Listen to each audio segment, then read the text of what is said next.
Olá pessoal, tudo bem com vocês? Professor Marcelo falando. Queridos, hoje nós vamos aí a uma nossa revisão, falando aí sobre campo-cidade. Não podemos esquecer a relação que existe entre o campo e a cidade. É uma relação simbiótica, um depende do outro, certo?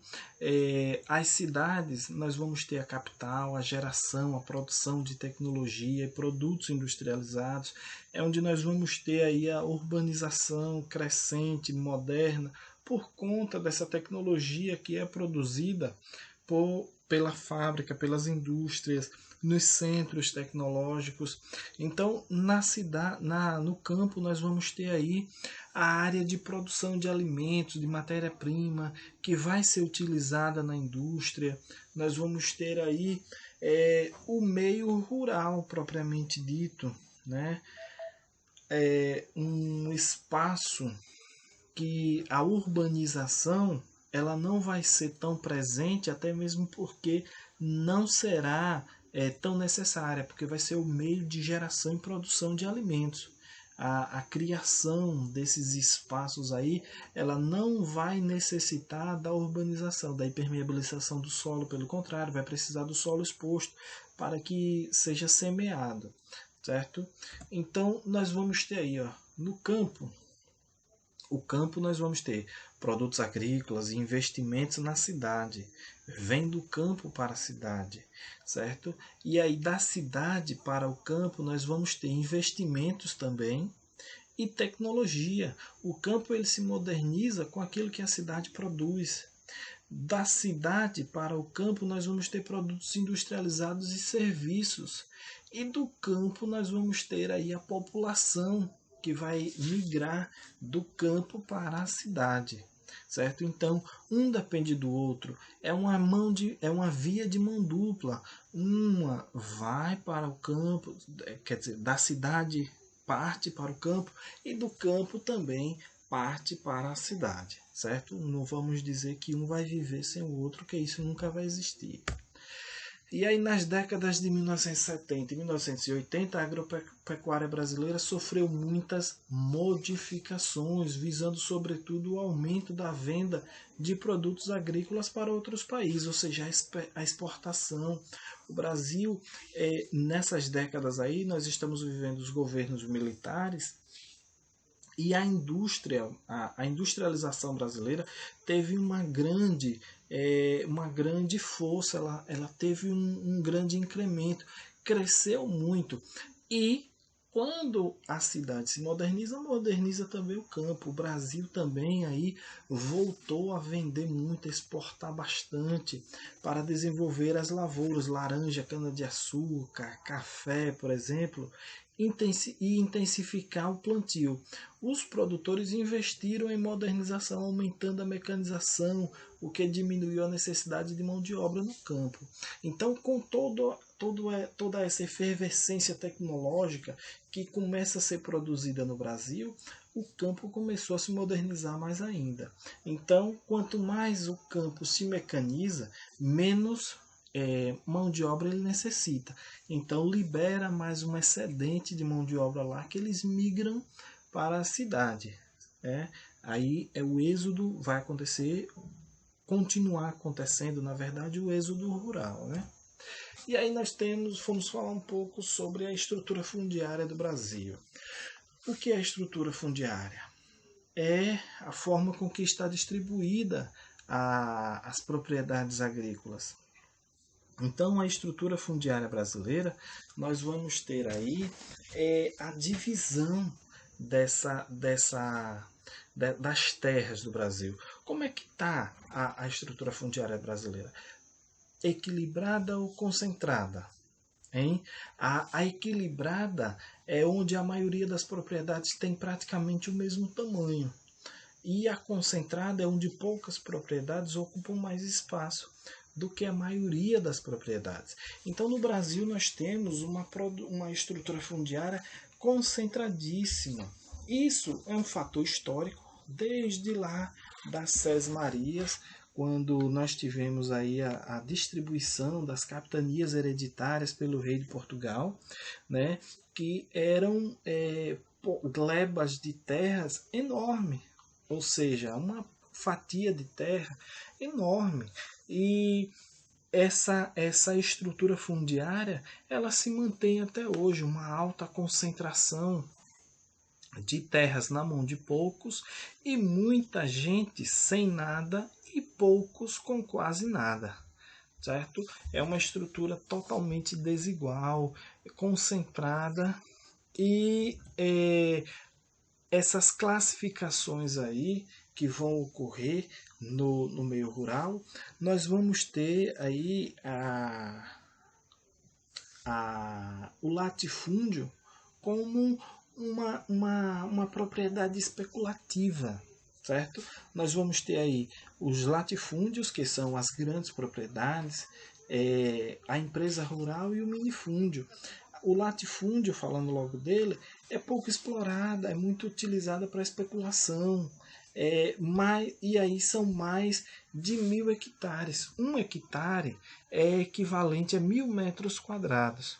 Então, um latifúndio aí é uma propriedade com mais de 1 milhão de metros quadrados. É muita terra, né? E essa terra ela é pouco explorada para a produção de alimentos. Ela é mais utilizada para a exploração da especulação, certo? Tá lá a terra, deixa valorizar um pouco para vender mais caro, certo?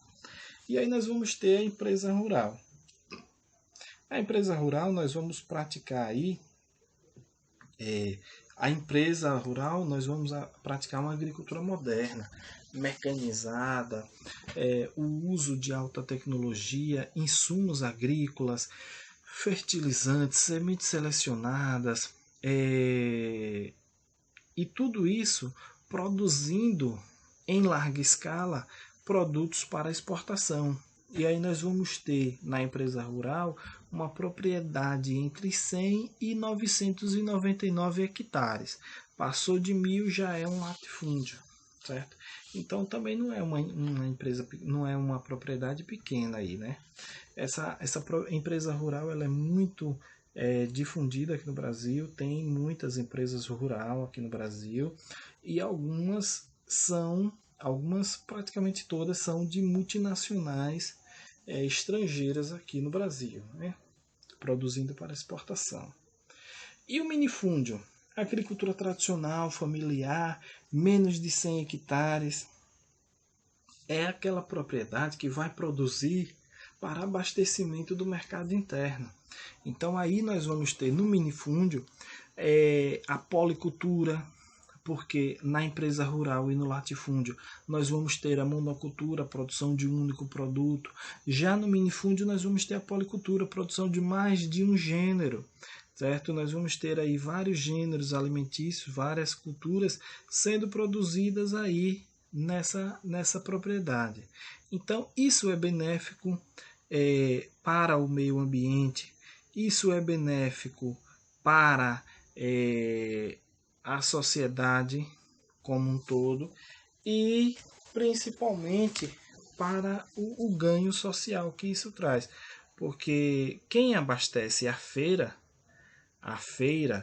livre são os produtos que são produzidos aí no minifúndio e não no latifúndio nem na empresa rural, certo? E aí nós vamos ter os movimentos sociais de reforma agrária, a luta pela terra. Há muita concentração de terras no Brasil, por isso grupos como o Movimento dos Sem Terras, o MST, exigem a reforma agrária, certo? Então, a reforma agrária no Brasil, ela é muito lenta. O processo ele é lento, é demorado, é um processo que vai de encontro a muitos interesses, certo?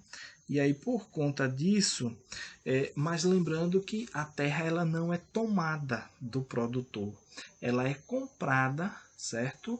Ela é comprada e aí distribuída para fins de reforma agrária, mas mesmo assim ainda existe muita burocracia nisso aí. A reforma agrária é a distribuição de terras improdutivas para aqueles que não têm terras e querem produzir. E aí nós temos também,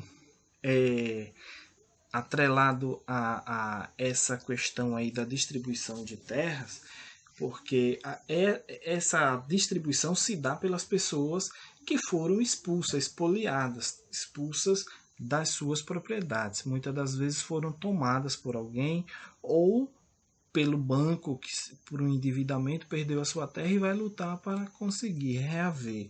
E aí nós temos a industrialização do Brasil. A industrialização do Brasil, ela foi uma industrialização tardia ou retardatária, certo? E essa industrialização tardia ou retardatária ocorre aí cerca de 200 anos após a Revolução iniciada pela Inglaterra. E no Brasil nós temos uma industrialização a priori para a substituição das importações. Os produtos anteriormente importados começaram a ser fabricados internamente e foram bem recebidos pelo mercado consumidor. E com tudo isso, nós temos aí a dependência, a necessidade de importar dos países já industrializados e mais desenvolvidos economicamente a tecnologia.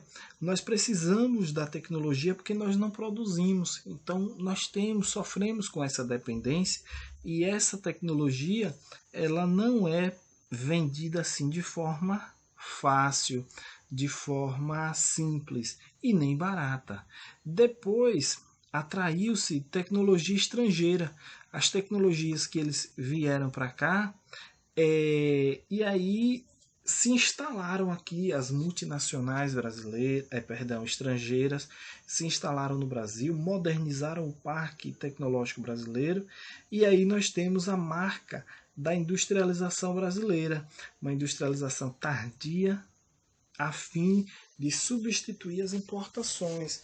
E depois que substitui essas importações, o Brasil passa a produzir muito e um parque tecnológico diversificado, diga-se de passagem, que nós chegamos a nos tornar aí a segunda maior economia da América, atrás somente aí dos Estados Unidos. O Brasil em 2011 chegou a ser a sexta maior economia do mundo. Nós temos na América Latina, nós somos o país mais industrializado, nós somos a economia mais forte, juntamente com o México, a Argentina, nós formamos aí o grupo dos gigantes latinos, que são os gigantes daqui, os 3 países mais industrializados. Primeiro o Brasil, segundo o México e em terceiro a Argentina. Então, esses 3 países eles tiveram a sua industrialização no mesmo período, certo? No mesmo período aí e com praticamente as mesmas multinacionais que se instalaram aqui, se instalaram na Argentina, se instalaram também no México, certo? E depois que começam a produzir, passam a exportar.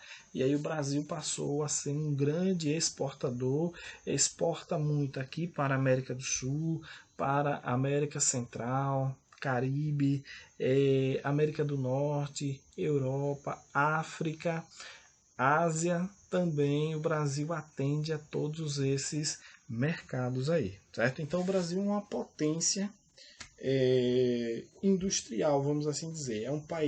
Não é um país desenvolvido, é um país pobre, porém industrializado. E aí a nomenclatura adequada a essa situação é um país emergente, certo?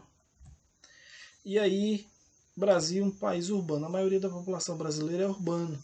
De cada 10 brasileiros, 8 moram na cidade. Porém, nem sempre foi assim, né? Na década de 40, a população rural superava a população urbana. Então, na década de 40, o Brasil era considerado um país rural. Isso significa que o Brasil se urbanizou muito rapidamente, principalmente a partir da década de 60, certo? Na década de 30, nós tivemos aí a primeira fase da industrialização do Brasil, com Vargas no poder. E aí na década de 50 nós tivemos aí a segunda fase e novamente com Vargas no poder nós tivemos aí uma crescente industrialização e arrojada. E aí, na metade da década de 50, em 56, de 56 a 61, nós tivemos o governo de JK. E a urbanização ela se acelerou de uma forma incrível. Nós tivemos números exorbitantes. E o lema de JK era Brasil 50 anos e 5, né? Para o Brasil crescer 50 anos em 5. E ele cria os planos de metas dele, consegue atrair investimento da iniciativa privada e faz uma industrialização aí muito forte, muito positiva, principalmente no setor energético. Sem energia um país não cresce. O setor energético e o de transportes foi o setor que mais JK investiu, certo? E Vargas ele cria a indústria de base, certo? A indústria de bens de capital, de bens intermediários, ela foi criada no governo de Vargas, a indústria siderúrgica, muitas pontes aí, a industrialização de base ocorre no Brasil e de maneira muito boa. Então, isso deu condições para que quando o JK chegasse, pudesse expandir muito mais, certo? E a partir de JK vem aí, pouco tempo depois, vem os governos militares, que é quem vai em 64, né? JK sai em 61.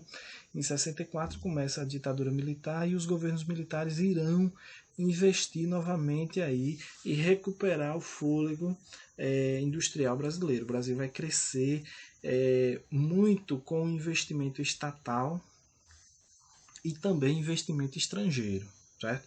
Até a década de 80 o Brasil tem aí um crescimento muito grande. A década de 80 por diante é a chamada década perdida, né? É o fim do governo militar, quando ele vai entrar aí em crise, a população insatisfeita e vai ter uma inflação muito grande. Nós vamos ter aí como é que eu digo? Uma recessão muito grande, que só vai ser superada na década de 90 com o Fernando Henrique Cardoso, com uma estabilização da economia com condições criadas pela implantação do Plano Real, certo? A nossa moeda. Aí quando o Plano Real é implantado, estabiliza a economia e nós voltamos a crescer, certo? E aí nós temos o fenômeno de conurbação. Durante o processo de expansão urbana, pode acontecer a junção física de algumas cidades, né? Não sendo possível distinguir muitas das vezes os limites entre elas. Então esse é o fenômeno da conurbação. A conurbação ela é muito comum ocorrer em regiões metropolitanas, certo? Regiões metropolitanas e de cidades com um fôlego industrial muito grande, uma urbanização muito intensa, certo? A hierarquia das cidades brasileiras, aí nós temos as metrópoles, nós temos aí as metrópoles mundiais que influenciam todo o país, São Paulo, Rio de Janeiro. Nós temos as metrópoles nacionais que influenciam os estados, onde estão localizadas, exemplo, Salvador, Porto Alegre, Recife, Fortaleza, Manaus. E nós temos aí as capitais regionais, cidades de médio e grande porte que influenciam um vasto número de municípios à sua volta. Exemplo, Florianópolis, Cuiabá. Nós vamos encontrar aí essa influência grande. Centros regionais vão ter influência em algumas cidades em seu entorno, exemplo Ilhéus, Sorocaba. Aqui nós vamos ter um centro regional, Itabaiana é um centro regional, podemos dizer, são aquelas cidades que vão influenciar as outras ali à sua volta. E o centro local influencia apenas a área do seu município, a sede municipal, certo? E aí nós vamos ter as consequências da urbanização, pessoal. As consequências da urbanização aí nós vamos ter moradias irregulares, as cidades, os cortiços, as invasões, né? O preço da terra urbana é muito alto, por isso é, lança essas pessoas nessas moradias irregulares. Muitas delas não têm condição de se construir por conta do terreno, certo? Lá no Rio de Janeiro, por exemplo, nós temos muitas áreas de encostas, nós temos muitas áreas de morro que a camada de terra, de areia, é muito pequena, fina em relação à rocha. Então é uma área muito elevada, um morro muito alto, que tem essa camada aí de solo pequena. Então quando tem chuva, quando chove, a água encharca e essa terra toda ela desliza. Então, por quê? Porque não tem compactação. A rocha a matriz ela está muito próxima, muito exposta. Mas isso acontece em períodos de muita chuva. E é uma área que chove muito em determinados períodos. Então não é aconselhado as pessoas morarem aí, mas infelizmente o poder público falha em permitir, e até mesmo porque as pessoas não têm para onde ir, né? E aí ocorre isso. As consequências aí nós temos ó, o lançamento do esgoto sem tratamento nos rios, nos mananciais, nas lagoas, esgoto a céu aberto, provocando aí muitas doenças na população, a poluição do ar por conta dessa poluição, a violência, as consequências com os resíduos sólidos, aí o destino final do lixo, poluindo aí mais ainda os solos, os rios. Então, essas são as consequências aí, pessoal, da, é, da urbanização. Mas, professor, isso ocorre sim, ocorre e ocorre muito e com muita frequência, certo? A população vive refém de uma situação de violência muito forte por conta dessa segregação que existe aí social, e o Estado, que é quem tem o poder, quem tem a autoridade para intervir, muitas das vezes intervém aí de maneira inadequada, intervém com o uso progressivo da força de maneira inadequada, tá ok? Quando ele deveria entrar com escolas, quando ele deveria entrar com postos de saúde, ele entra com tanques, com veículos blindados e com homens carregando fuzis.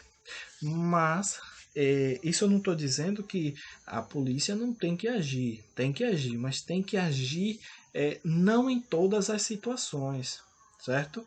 Existem situações que a educação muda, a educação transforma, existem situações que são revoltas por falta de serviços urbanos, serviços públicos que eles têm direito, como uma escola, uma creche, um posto de saúde, um hospital, e muitas das vezes não tem isso, e isso provoca outras consequências, tá ok? A questão do lixo aí, graças a Deus, foi votada agora a lei do lixo aí, e os governos municipais eles vão ter que acabar com os lixão, vão ter que dar um destino correto aí ao lixo, um tratamento correto. E o lixo ele pode ser reciclado, muita coisa que está ali no lixo vale dinheiro, muito dinheiro. Eu vi uma reportagem no Rio Pinheiros, havia lá uma concentração alta de plástico, e teve um especialista que ele disse, ó, só no Rio Pinheiros ali, naquele plástico que foi retirado, tiraram lá algumas toneladas de lixo de plástico. Ele disse, ó, só nessa retirada aí, foi jogado no lixo, ou seja, um prejuízo de mais de 500 milhões de reais por conta desse plástico, porque o plástico ele poderia ser reciclado, e o quilo do plástico aí tinha um valor e multiplicando pelas toneladas daria mais de 500 mil reais. E ele disse, ó, esse plástico aí agora ele não pode mais ser reciclado, ele está contaminado porque ele entrou em contato com água suja e essa água contaminou o plástico, então infelizmente ele não tem mais condição de ser reciclado. Mas se ele tivesse sido reciclado antes ou não tivesse sido lançado no rio e fosse para uma estação de reciclagem, esse dinheiro estaria circulando aí na mão dos catadores. Então é muito dinheiro que é perdido por conta dessa política pública que não é aplicada, certo? A de reciclagem, tá ok? Então, pessoal, essa foi a nossa aula de hoje. Eu espero que vocês tenham entendido essa nossa revisão, certo? Então vocês respondam lá o exercício que nós vamos colocar também de revisão. Se não entendeu, qualquer dúvida, comenta lá na plataforma. Se não estiver entendendo, pergunta lá que eu vou ajudar vocês aí, seja na resolução ou esclarecendo melhor, tá ok? No mais, forte abraço, fiquem com Deus e tchau, tchau.